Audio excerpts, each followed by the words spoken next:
Hey guys, last fan of the night. So this is the fan I was talking about that I had to go and meet somebody to get today. Another collector helped me find this, and thank you because they could have kept it for themselves. And good thing was it didn't have to be shipped, so that was very cool. Most people who follow me know what this is. This is a Tera. This was my most sought after fan for a very long time. I haven't told that story in a while, so I'll tell it again.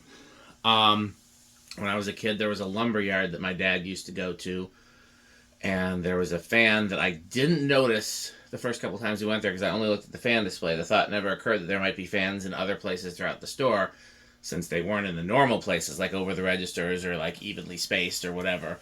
Um, and then one time my dad had to go and meet somebody up on the balcony, and I noticed there was a fan over the stairs leading to the balcony, I guess to push the heat down. And Lumberyard did not sell Southern Fan Company. They sold Ritz and Design House.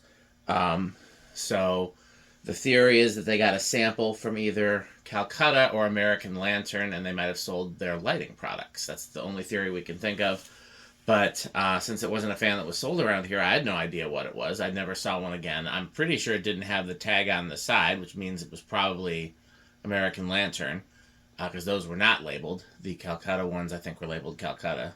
And you'd think I would have noticed a big old tag on the side. Um, and yeah, so I sketched it when I got older, and I put that sketch online, and somebody finally identified it, and I put up web pages trying to find it, and it was quite the challenge because trying to find a fan that you didn't know who made it or anything about it, and having nothing but your memory to go on, and then finding out everything. And I ended up talking to the people who made it. I ended up calling up the guys from Southern Fan Company and getting some stories from them. Definitely, there's some workbench video content on that. That one that I saw as a kid was brown and brass, and so the brown, and then the brass sideband because they did a few different ways. Turns out Model 100 was painted finish with brass sidebands, and then Model 200 was brass finish with painted sideband. So, um, yeah. Um, as a kid, I believed that it had cane blades, but they could have just been dusty, could have been stencil. Again, I was a kid and I only saw it off a couple of times. They replaced it by the time I was in third grade, and I was heartbroken. Um, there seems to be a rumor that I have a ton of Tera fans, and that rumor is not true. You would be surprised at how few I have. Go and look at my videos and see how many are shown, and it is less than you think, especially when you consider that some of the videos are of the same fan. Like the same one that hung in the condo living room is the same one that hung in my dining room here, which is the same one that hung in the living room of my old apartment, and which is actually sitting right next to me on a shelf right here. Um, and then there's the antique brass one that I have that now has cane blades. That one's in my parents' dining room still. Um, you know, the one I got from Becker Lighting is also sitting right next to me. But people seem to think I have dozens of them, and go ahead and count the videos. It's not true. So I'm very happy to have found another one. There's also been a rumor that I make them in my garage, which would be great. Would love to be able to do that. Um, I've not figured out how to do that yet, but I would like to figure out how to make the bracket that attaches the down rod to the motor, because if you know these, that bracket is plastic, and every one that I have found, that bracket has some stress cracks in it, including this one. I hope it makes it through the video. And yeah, so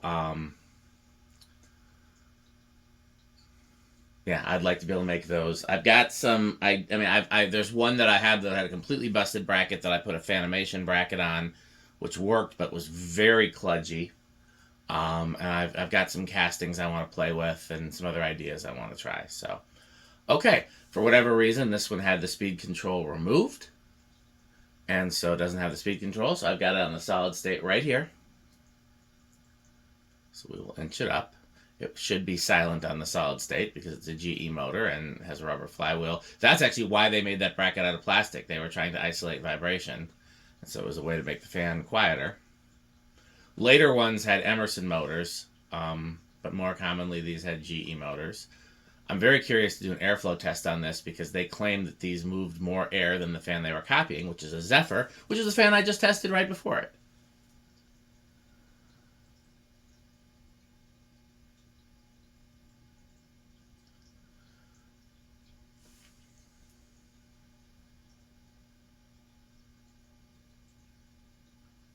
It is dead silent. Any noise you hear is ballast from fluorescent lights or from other fans in the garage.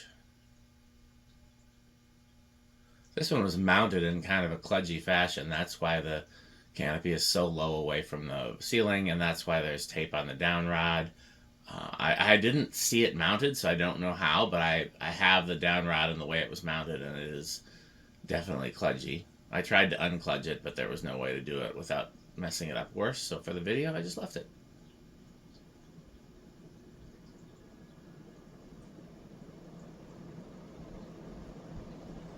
Okay, that's solid state all the way up, and then what I'm going to do is I'm going to move it to capacitor base just in case. Actually, just in case there's a difference. Yeah, there's a little bit of difference in current draw. So GE motor.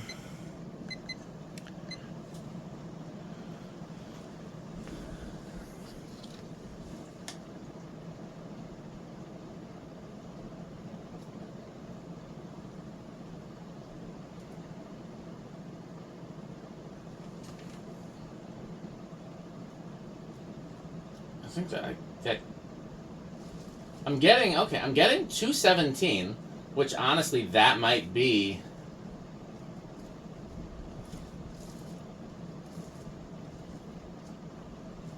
I'm getting a clean 217, so I don't know why it's only picking up one blade, but that seems about right.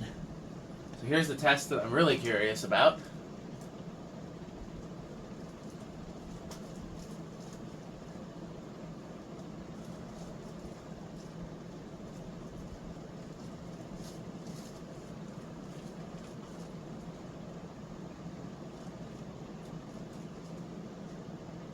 So far I'm getting the exact same reading as the Zephyr.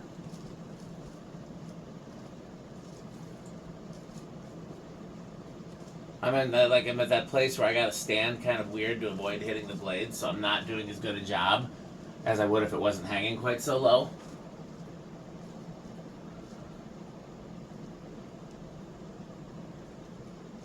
But yeah, I'm getting the exact same reading as the Zephyr, 551. Alexa, what's 551 times 14.75? 551 times 14.75 is 8,127.25. Yep, exactly the same as the Zephyr. So their claim that it moved more air than the Zephyr is not proven true in this test, at least. And it has the advantage of being further off the ceiling from the Zephyr. Again, my measurement might be at fault, but I'm not going to test it in reverse because I did not want to crank down on that set screw, because the bracket already has shows some signs of stress fractures. So the last thing I want to do is make it worse. So we're not going to reverse it. If I had a second person here to hold it, I would consider reversing it. I feel like it's not that important.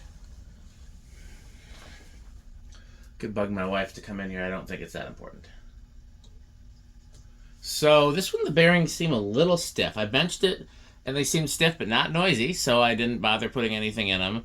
And then based on that spin down, they seem stiff. So normally these would start around 2 with a GE motor. I'm going to guess this one starts at like 3 or 4.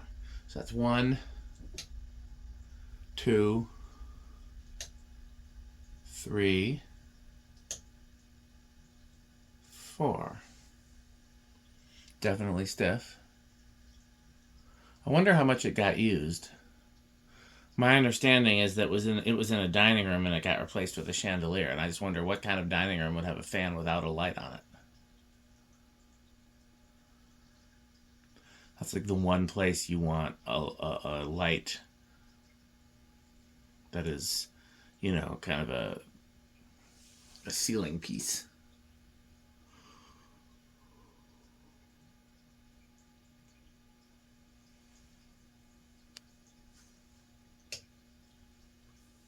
Five.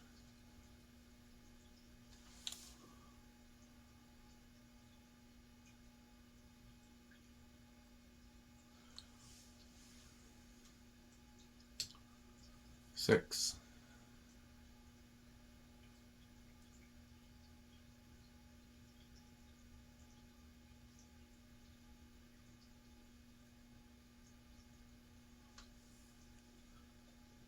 So for those who don't know the story, 7, the people from Southern Fan Company, they were also a storm door company, and they were looking for a product to sell in their off season.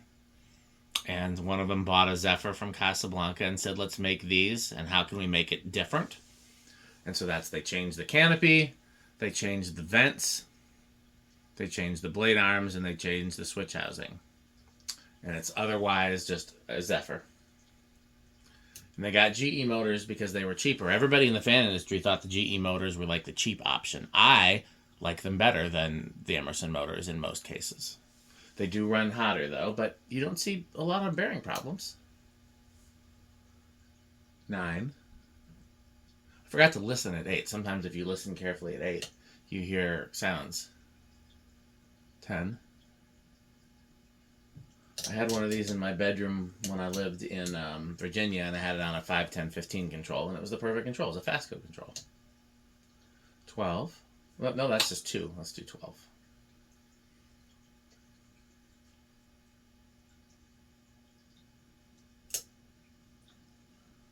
13.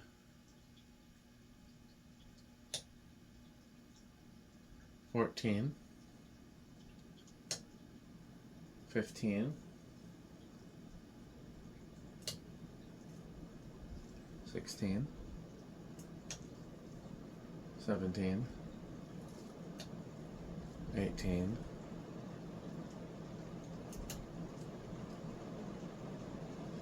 19. 20. Is 20 over? 20 is over. And for the same reason that I didn't do reverse, I'm not going to do 0 to high. Again, the bracket on this is just a little fractured, and so I don't want to do anything that's going to exacerbate it. I've done enough, tested others of these where I did do 0 to high. Again, if I had somebody just to stand under it and hold it, then that would be fine. But without having that, I'm just gonna, since it's just me here, I'll just let it go. We know. Actually, I don't know for sure what kind of Inrush it'll be, but it's not gonna. I know it's not gonna be. The main reason to measure Inrush is so that you know what kind of control to use, because if you have a big enough Inrush, you might need to upsize your solid state control. But we know that's not an issue here. It also can speak to whether or not the motor is underpowered or overpowered.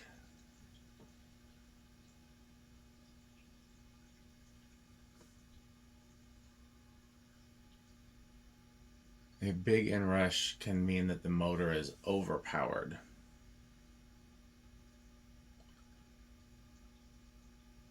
That's where I'm going to leave it. I'm going to let it run because the bearings are stiff, and I'm a little nervous to let it run because, again, what if I wake up in the morning and it has fallen? But I think at a speed like that, it should be fine. And so I'm going to come back to it tomorrow.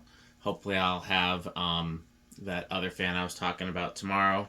And that'll be the last of the things that is currently on its way to me. Like I said, there are a few other things that I've been discussing with, collectors and or sellers that haven't made their way to me yet.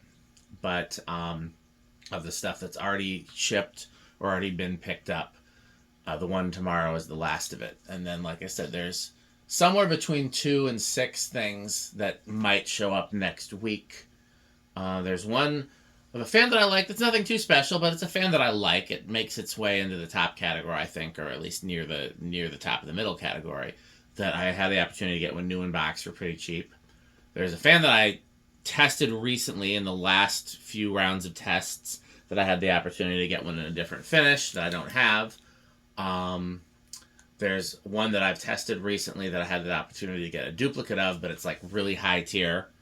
It's one of the fans that I say is as high as this one. I just have seen more of them and found more of them. So it's like people don't associate them with me because I didn't have to hunt for it, but I like it just as much as this one. That one, I'm still, working on, but hopefully I'll be able to get it. And then there's one. That's it, I think. There's another one, but that one's a long shot. So, yeah. But you never know. People send me stuff every week, and then sometimes these deals fall through. I generally consider it that it's going to happen once money is sent. Once money is sent, then I figure, nobody's likely to back out. But if I haven't sent payment yet, then it's like anything could happen. And I which is, if I haven't sent payment yet, that means that, it's not, the delay's not on my end, I guess is what I'm trying to say, So yeah, I was really happy with the stuff that came today. I was really excited to share these and film these. Haven't done a Tera, unless you count the little small abomination. I haven't done a Tera, I think, since the Becker Tera, if I'm not mistaken. I think that was the last one. Like I said, there's a few in the garage that are incomplete that I'm hoping to complete and test and film someday. You've seen those in my garage tour video, but right now they don't have all the, all the parts with them. So that there's that. Yeah. Well, stay tuned for a word from our sponsors. As always, you can continue to support them, and the easiest way to do that is to buy Pedro's and to buy Fanstick. Thanks for watching. This video is brought to you by the following sponsors: Fanstick, Lightstick, Taco Burrito Mexico, Sperry, the beverage of fan collectors, The Good Manufacturing Company, 81220 LLC, where our motto is crunch, crunch, crunch, crunch, crunch, crunch, crunch, crunch.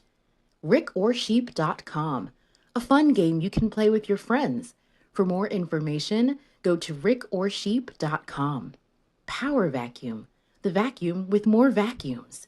Udong Batteries. When I think of batteries, I think of Udong. Major funding for this series is provided by the Corporation for Public Broadcasting and by the annual financial support of viewers like you. Pedro's making Mexican.